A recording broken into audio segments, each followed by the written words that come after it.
उद्देश्य हैं और थोड़ा उद्देश्यों पर प्रकाश डाल लेते हैं ताकि आपको विश्वास हो जाए कि हम सही बता रहे थे। तो शिक्षा के जो एम्स होते हैं, उद्देश्य होते हैं, तो शिक्षा के जो उद्देश्य हैं, तो विभिन्न जो शिक्षा शास्त्री हैं, उनमें मतभेद हैं, लेकिन एक निश्चित उद्देश्य अरस्तू के समय से लेकर अभी तक निश्चित नहीं हो पाया है। ऐसी स्थिति में देखकर कीटिंग ने कहा था कि शिक्षा एक सार्वभौमिक उद्देश्य ज्ञात करना असंभव है। तो शिक्षा का पहला उद्देश्य ज्ञान की प्राप्ति, यानी कि ज्ञान की प्राप्ति करना होता है। तो शिक्षा का उद्देश्य, अब इसके बारे में तो आप लिख सकते हैं कि कुछ विद्वानों ने कहा है कि शिक्षा का उद्देश्य ज्ञान प्राप्त करना होता है, जैसे प्राचीन विचारक सुकरात हैं, प्लेटो है, अरिस्टोटल है और दांते है और कॉमेनियस है। और दूसरा है चरित्र निर्माण का उद्देश्य। तो कुछ विचारकों ने शिक्षा का उद्देश्य चरित्र निर्माण भी बताया है, जैसे कि हर्बर्ट स्पेंसर ने चरित्र निर्माण पर बहुत बल दिया है। राष्ट्रपिता महात्मा गांधी ने भी शिक्षा का उद्देश्य चरित्र निर्माण करना ही बताया है। हर्बर्ट स्पेंसर ने भी बताया है कि व्यक्ति की सबसे महान आवश्यकता और सबसे बड़ा जो चरित्र है, शिक्षा नहीं। तीसरा है पूर्ण जीवन की तैयारी के उद्देश्य। तो ये उद्देश्य शिक्षा के इस उद्देश्य के प्रतिपादक हर्बर्ट स्पेंसर हैं। हर्बर्ट स्पेंसर ने शिक्षा का उद्देश्य जीवन के नियमों तथा ढंगों से परिचित कराना बताया है।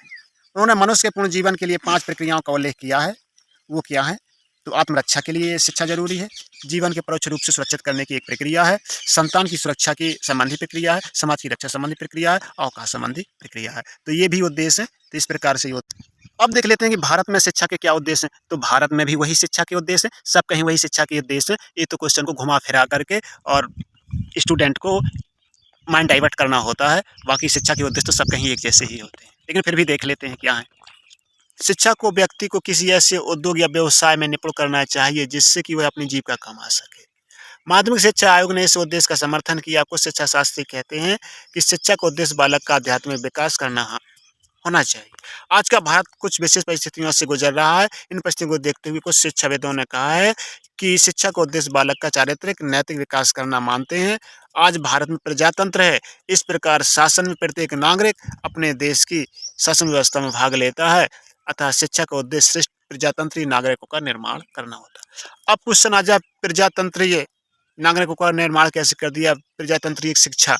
तो ये वही क्वेश्चन का उत्तर है। तो शिक्षा के उद्देश्य प्रजातंत्रीय शिक्षा में भी आता है और प्रजातंत्र में ही आता है। अगर क्वेश्चन ऐसा ही बदल के आता है तो प्रश्न में जो शिक्षा के उद्देश्य है वही लिखना है, वो सब चलेंगे। तो देखो इसमें है प्रजातंत्रीय भारत में शिक्षा के निम्नलिखित उद्देश्य होना चाहिए। शारीरिक विकास करना। तो बालक राष्ट्र की एक इकाई है, शारीरिक विकास पर ही राष्ट्र की प्रगति निर्भर है, अतः बालक का शारीरिक स्वास्थ्य अच्छा होना चाहिए। शिक्षा का उद्देश्य बालकों के स्वास्थ्य को अच्छा बनाना होना चाहिए। अरस्तू जी भी कहते हैं कि स्वस्थ शरीर में स्वस्थ मन होता है। स्वस्थ व्यक्ति जीवन का आनंद उठा सकता है, वह किसी कार्य, व्यवसाय या नौकरी में सफल हो सकता है। स्वस्थ व्यक्ति ही देश की रक्षा कर सकता है। इसी कारण शिक्षा का उद्देश्य बालकों का शारीरिक विकास करना ही होना चाहिए। अब मानसिक विकास करना भी तो शिक्षा का उद्देश्य होता है, यानी कि मेंटल डेवलपमेंट। शिक्षा का एक प्रमुख उद्देश्य है बालक का मानसिक विकास करना। भारत में इस उद्देश्य पर विशेष बल दिया जाता है कि भारत 1947 ईस्वी में अनेक वर्षों की दासता के पश्चात स्वतंत्र हुआ है। दासता के कारण भारतीयों का मस्तिष्क संकुचित हो गया है। उनमें स्वतंत्र रूप से निर्णय लेने तथा विचारने की शक्ति अब बिल्कुल भी नहीं रह गई है। फलस्वरूप भारत के निवासी ना तो अपने हित की बात सोच सकते हैं और ना देश के हित की बात सोच सकते हैं। परंतु भारत में प्रजातंत्र की सफलता के लिए यह आवश्यक है कि व्यक्ति स्वतंत्र रूप से विचार करे और निर्णय ले। अतः प्रजातंत्रीय भारत में बालकों का मानसिक विकास करना शिक्षा का एक प्रमुख उद्देश्य होना चाहिए। शिक्षा का उद्देश्य चरित्र निर्माण भी होना चाहिए। 1947 ईस्वी में भारत को स्वतंत्र होने से पूर्व हम अनेक वर्षों तक दास रहे हैं। इसका परिणाम यह हुआ कि हमारा नैतिक पतन हो गया है। हम अपने कर्तव्य और दायित्वों को भूल गए हैं। हम यह निर्णय करने में असफल रहे हैं कि क्या करना चाहिए, क्या नहीं करना चाहिए। हम अपने हितों में दूसरे को हितों को भुला देते हैं कि परिणाम स्वरूप देश की अवनति की, इसलिए देश हमारा अवनति की ओर चला गया है। भारत में आवश्यकता सिर्फ इस बात की है कि शिक्षा के द्वारा बालकों का चारित्रिक विकास किया जाए। अतः शिक्षा का उद्देश्य बालकों का चरित्र विकास करना ही होना चाहिए।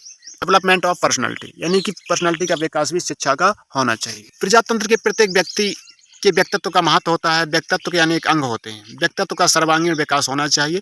आजकल साधारणतया केवल बौद्धिक विकास पर ध्यान दिया जाता है।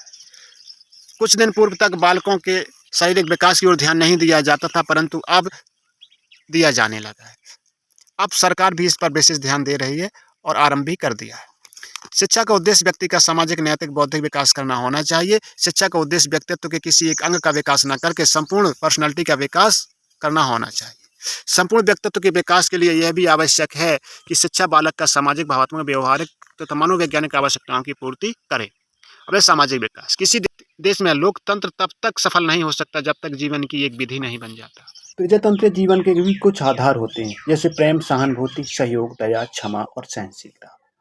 कि लोकतंत्र की सफलता इस बात पर भी निर्भर करती है कि उसके नागरिक ईमानदार, कर्तव्यपरायण एवं परिश्रमी होने चाहिए। शिक्षा के द्वारा ही व्यक्ति में इन गुणों का विकास किया जा सकता है। इसी को सामाजिक विकास भी कहते हैं। प्रत्येक व्यक्ति की अनेक आवश्यकताएं होती हैं, परंतु इन आवश्यकताओं को अकेले पूर्ण नहीं कर सकता। उसे अपनी आवश्यकताओं के लिए अन्य व्यक्तियों पर निर्भर रहना पड़ता है। इस प्रकार कहा जा सकता है कि व्यक्ति को अपनी आवश्यकताओं के लिए समाज निर्भर रहना पड़ता है। अब है आध्यात्मिक विकास। पाश्चात्य सभ्यता के प्रभाव से हमने पुराने आदर्शों को भुला दिया है। हम रुपयों को ही सब कुछ अब समझ बैठे हैं। हम यह भी भूल गए हैं कि धन से भी और कोई श्रेष्ठ वस्तु होती है। हमने अपनी आत्मा को भी भुला दिया है। अब हमारी आत्मा हमारा मार्गदर्शन नहीं करती है। हम आध्यात्मिक विकास को भी भुला चुके हैं। वर्तमान समय में आवश्यकता सिर्फ इस बात की है कि व्यक्ति का आध्यात्मिक विकास कैसे किया जाए।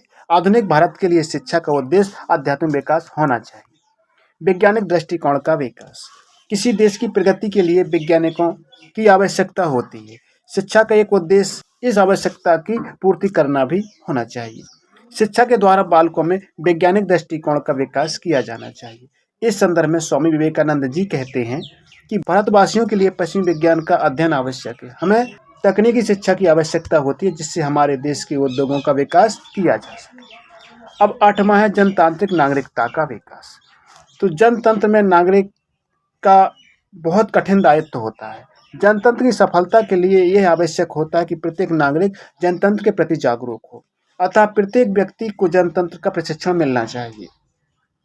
प्रत्येक नागरिक को इस योग्य बनाना चाहिए कि वह महत्वपूर्ण विषयों पर स्वयं निर्णय ले सके। स्वयं निर्णय के लिए स्वतंत्र एवं स्पष्ट चिंतन बहुत आवश्यक है। अतः छात्रों में बौद्धिक जागृति का विकास किया जाना चाहिए। शिक्षा के द्वारा भी यह भी संभव हो सकता है। अतः शिक्षा का यह उद्देश्य होना चाहिए कि वह प्राचीन एवं नवीनता का उचित समन्वय कर सके। प्रजातंत्र में शिक्षा के यह उद्देश्य अत्यंत महत्वपूर्ण है। अब है भावात्मक एकता की प्राप्ति।